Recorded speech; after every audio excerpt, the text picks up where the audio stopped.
Kemudian yang terhormat Ibu Wirdaningsih selaku pembicara kita hari ini dalam rangka aksi nyata CGP Angkatan ke-7 Kabupaten Sarolangun dengan budaya positif sekolah menuju profil pelajar Pancasila di SMP Negeri 36 Sarolangun. Pembukaan dan sekaligus kata sambutan dari Bapak Kepala SMP Negeri 36 Sarolangun kepada Bapak kami persilakan. Bismillahirrahmanirrahim. Assalamualaikum warahmatullahi wabarakatuh. Pagi hari ini pada Ibu Wirda sudah mau berbagi dengan kita. Ya, perlu kita jadikan motivasi bagi kita semua. Kita bersyukur Bu Wirda ini banyak hal yang berkaitan dengan ini sudah dipelajari. Di antara materi-materi yang akan dia paparkan nanti itu materi modul 1 IPA itu tentang budaya positif. Jadi bagaimana kita mengembangkan budaya positif untuk sekolah ini. Dengan mengucapkan Bismillahirrahmanirrahim, kegiatan ini resmi saya buka. Assalamualaikum warahmatullahi wabarakatuh.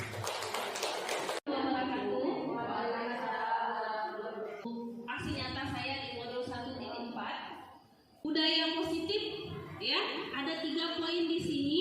Ada bentuk-bentuk disiplin, ya, ada bentuk-bentuk disiplin, ada 5 posisi kontrol guru dan segitiga restitusi. Ini yang bagian dari hukuman, konsekuensi dan restitusi tadi. Dikatakan identitas kita gagal mengurusi anak kita apabila kita memberi sebuah hukuman. Ya, kita gagal mengidentifikasi siswa kita apabila kita memberikan sebuah hukuman kepada mereka. Kita dibilang berhasil apabila kita menerapkan sanksi atau konsekuensi dan restitusi. Tuh. Ini hukuman. Hukuman bersifat tidak terencana atau tiba-tiba. Anak atau murid tidak tahu apa yang akan terjadi dan tidak pernah dilibatkan. Hukuman bersifat satu arah dari pihak guru yang memberikan, dan murid hanya menerima suatu hukuman tanpa melalui suatu kesepakatan atau pengarahan dari pihak guru, baik sebelum atau sesudahnya. Hukuman yang diberikan bisa berupa fisik maupun psikis. Murid atau anak akan disakiti oleh suatu perbuatan atau kata-kata.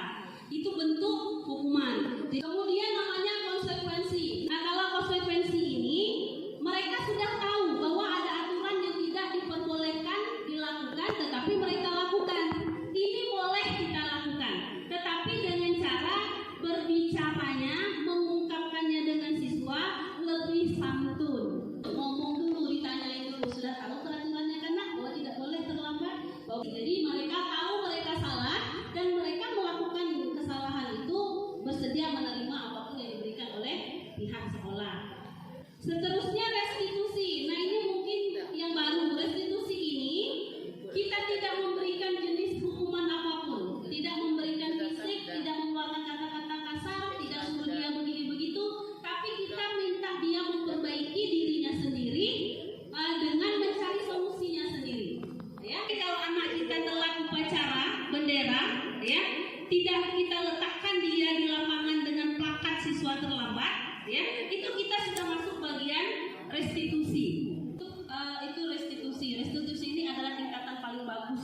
Kalau kita ada namanya 5 posisi kontrol kita sebagai guru, hukuman baik bentuk fisik maupun psikis kepada siswa kita. Nah, yang identitas gagal itu ada di penghukum dan membuat orang merasa bersalah. Ya, ini tidak boleh kita lakukan lagi. Ya, ini tidak boleh dilakukan lagi. Kita pelan-pelan merubah ini. Identifikasi apabila kita menjadi seorang guru yang menghukum, apabila kita menghardik, menghentak-hentak, membentak-bentak, mencubit, melempar, menunjuk-nunjuk, itu berarti kita sudah meletakkan posisi kita sebagai seorang penghukum. Kemudian yang kita hadapkan adalah pemberontakan dari siswa kita. Kalau ada yang menerima seperti itu, dongkol dalam hati, dia menjadi seorang pendendam. Tapi kalau dia tidak menerima, itu nampak langsung dari raut wajah dia. Ketika kita marah menampar, pasti ada perlawanan langsung dari dia. Kemudian membuat orang merasa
piket bapak-bapak ibu-ibu.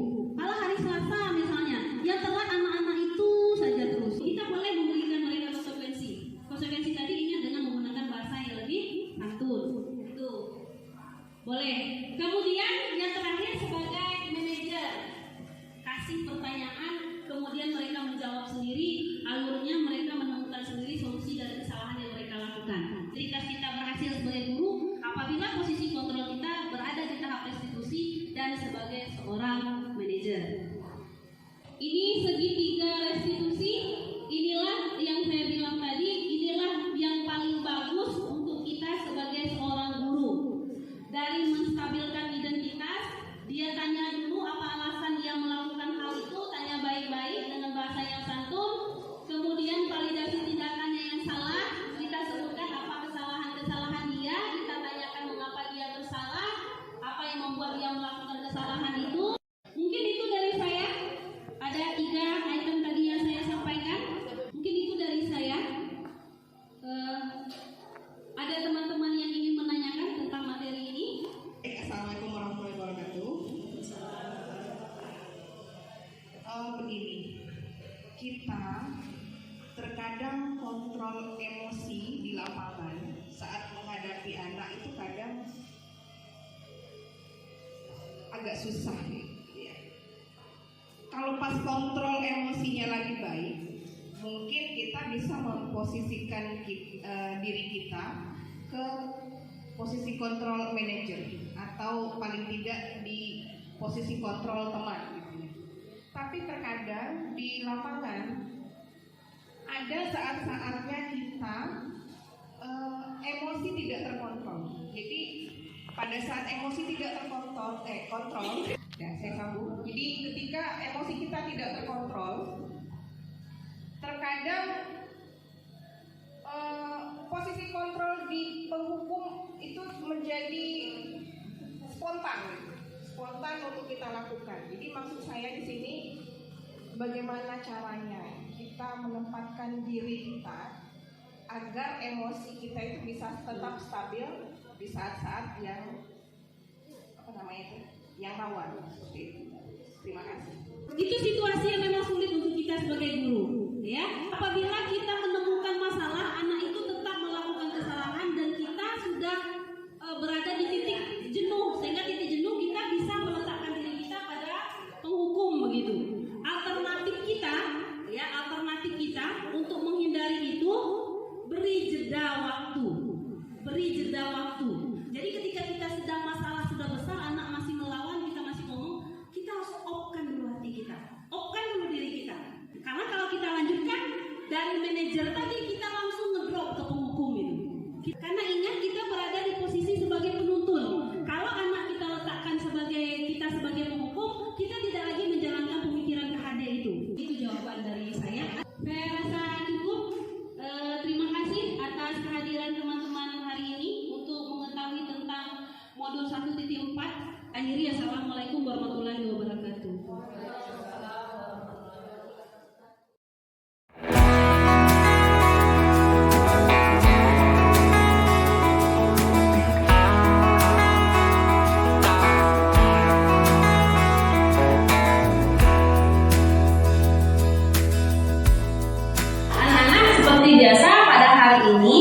Belajar materi kita selanjutnya yaitu tes cerpen. Sebelum itu ada baiknya kita buat keyakinan kelas dulu, yang nantinya keyakinan kelas ini akan kita berlakukan selama pembelajaran tes cerpen. Setuju ya?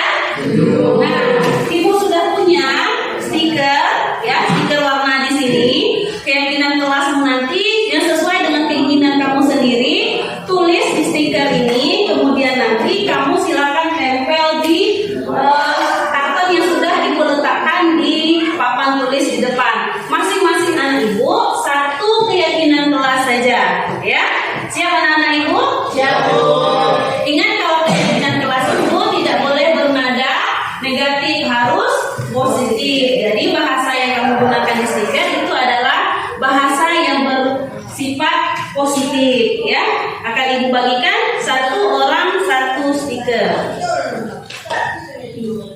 Silakan yang sudah dapat stikernya boleh ditulis.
semuanya sudah menulis keyakinan kelas yang diinginkan ketika pembelajaran terkait dengan Ibu. Ibu bacakan beberapa orang saja ya, dan Ibu yakin ini adalah keyakinan yang sesuai dengan hati nurani kalian sendiri ya. Di sini ada menjaga lingkungan kelas, kemudian mengerjakan tugas sesuai dengan yang diberikan ya. Bisa bekerja dalam kelompok ya, kemudian menjaga kebersihan kelas, melindungi peralatan kelas, dan masih banyak yang lainnya. Tepuk tangan untuk kalian semua. Itu keyakinan kelas yang sudah kalian buat. Baik, kita masuk ke materi pembelajaran.